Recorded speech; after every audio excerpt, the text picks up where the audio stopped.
Penjara Pudu menyimpan pelbagai kisah suka duka di dalamnya. Kerancakan pembangunan di sekitar Kuala Lumpur telah mengorbankan bangunan ini apabila pada tahun 2012, Penjara Pudu telah dirobohkan bagi memberi laluan kepada pembangunan di sekelilingnya. Namun terdapat salah satu lipatan sejarah di sini, yang mana 6 orang banduan telah menjadikan seorang doktor dan pembantunya sebagai tebusan selama 6 hari. Bagaimana tragedi ini boleh berlaku? Mari kita mulakan kisah ini.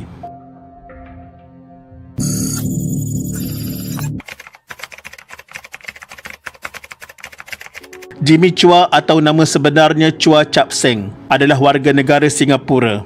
Malah dikatakan kerana jenayahnya, dia lebih dikenali di Malaysia berbanding di negara asalnya. Mengikut orang kampungnya, sewaktu kecil Jimmy Chua dikenali sebagai seorang kanak-kanak yang pendiam dan dia mula berubah semenjak kematian bapanya. Apabila tamat persekolahan, dia pernah memegang jawatan sebagai anggota polis. Walau bagaimanapun, dia telah dipecat atas masalah jenayah yang dia lakukan. Dan semenjak tragedi itu, dia tidak pernah melawat keluarganya.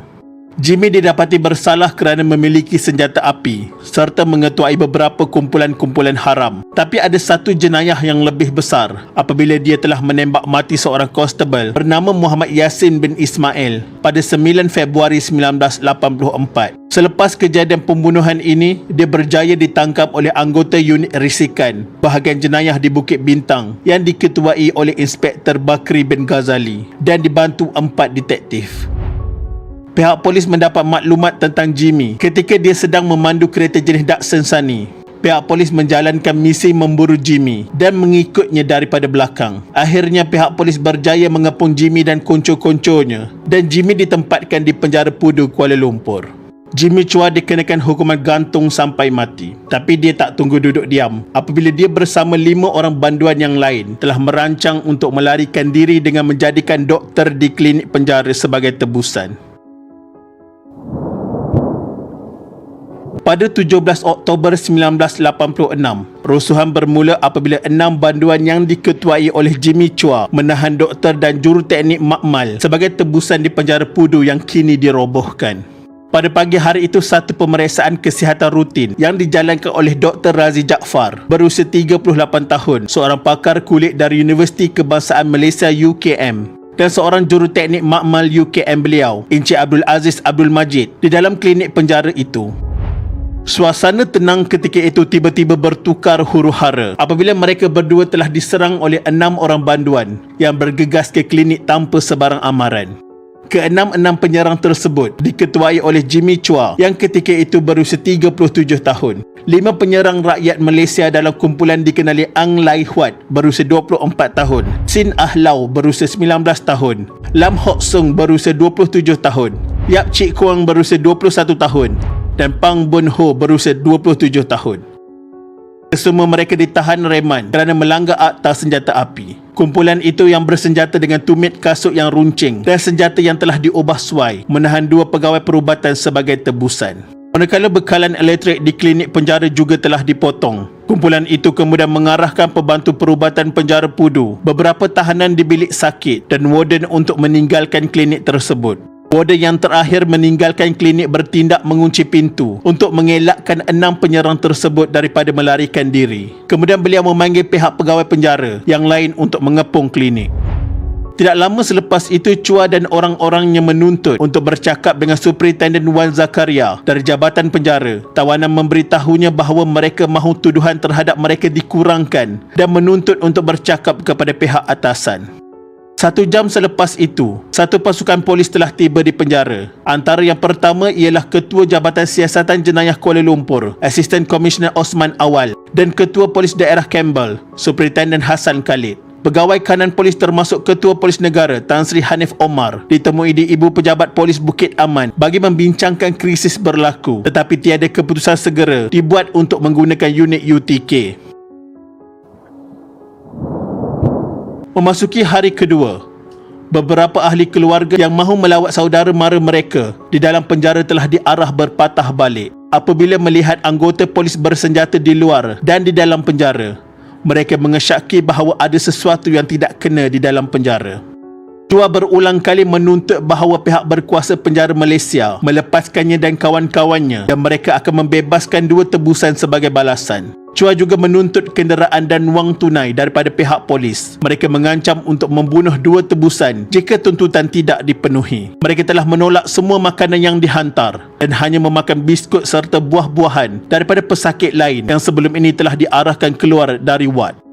Masa tawanan inilah Jimmy Chua telah mengemukakan 5 tuntutan kepada kerajaan, iaitu yang pertama, meminta tuduhan kesalahan kesemua mereka diringankan. Yang kedua, meminta pihak berkuasa menyerahkan anggota polis yang menyumbat mereka ke dalam penjara. Yang ketiga, meminta supaya pihak media dibenarkan masuk untuk menemu ramah mereka. Dan yang keempat, meminta kerajaan temukan Jimmy dengan timbalan pengarah penjara yang bertanggungjawab sebagai pegawai penyiasat kesnya sebelum ini. Pengarah Keselamatan Dalam Negeri dan Ketenteraman Awam, Datuk Muhammad Zaman Han, telah bertegas dan menolak permintaan untuk tuntutan disediakan kenderaan dan wang tunai. Memasuki hari ketiga, banyak orang mula berkumpul di luar penjara setiap hari mengetahui apa sebenarnya yang telah berlaku. Bangunan-bangunan tinggi di sebelah penjara Pudu menjadi menara tontonan untuk orang ramai. Panduan lain di sana dapat melihat apa yang pasukan keselamatan lakukan dan merancang di kantin. Perdana Menteri ketika itu Datuk Seri Dr. Mahathir Mohamad yang sepatutnya berada di luar negara terus bergegas ke ibu negara bagi memastikan perkara itu diselesaikan tanpa sebarang pertumpahan darah. Perkara itu dinyatakan kepada pasukan polis di tempat kejadian oleh Tun Hanif Omar selaku Ketua Polis Negara. Untuk elakkan pertumpahan darah berlaku, kerajaan pun menjalankan sesi pujukan dengan banduan tersebut. Masa sesi dijalankan, polis turut membawa ahli keluarga banduan, ibu, isteri dan anak-anak untuk turut serta. Tetapi banduan tersebut tidak mahu berjumpa dengan keluarga mereka. Krisis ini berterusan selama hari keempat dan semua yang terlibat bekerja sepanjang masa dan hanya tidur selama 2 jam sahaja. Tiada seorang pun daripada anggota polis yang terlibat pulang ke rumah. Dua dukun menawarkan perkhidmatan mereka untuk menundukkan banduan-banduan ini, tetapi tawaran mereka ditolak. Datuk Ibrahim Muhammad selaku pengarah Jabatan Penjara Malaysia telah menjalankan rundingan dengan sekumpulan banduan tersebut dan hasil daripada pujukan tersebut ada yang mula berlembut hati. Seorang penjenayah telah bekerjasama dengan pihak polis. Banduan tersebut memberitahu yang pintu bersambung ke klinik dibuka dan hanya seorang banduan sahaja yang menjaga pintu tersebut. Banduan yang lain tengah baring-baring rehat dan kelihatan sudah keletihan. Memasuki hari ke-6 telah bermula. Keputusan memanggil sepasukan polis anti pengganas unit tindakan khas UTK dibuat. Sejam kemudian UTK tiba di perkarangan penjara Pudu dan telah mengambil kedudukan di dalam penjara berhampiran klinik. Sepasukan anggota UTK berkekuatan seramai 12 orang pegawai dan anggota diketuai oleh ACPA Navaratnam bersedia untuk menyerbu masuk klinik penjara. Mereka mempunyai senjata api, tetapi Perdana Menteri telah mengarahkan mereka untuk menyelesaikan krisis tanpa pertumpahan darah. Mereka memutuskan untuk menggunakan cota dan rotan. Kaedah itu supaya tidak melepaskan sebarang tembakan. Seorang banduan yang tidak dikenal pasti membuat panggilan telefon kepada pihak polis apabila 2 daripada tahanan sedang tidur dan memberitahu mereka sekarang adalah masa untuk bertindak.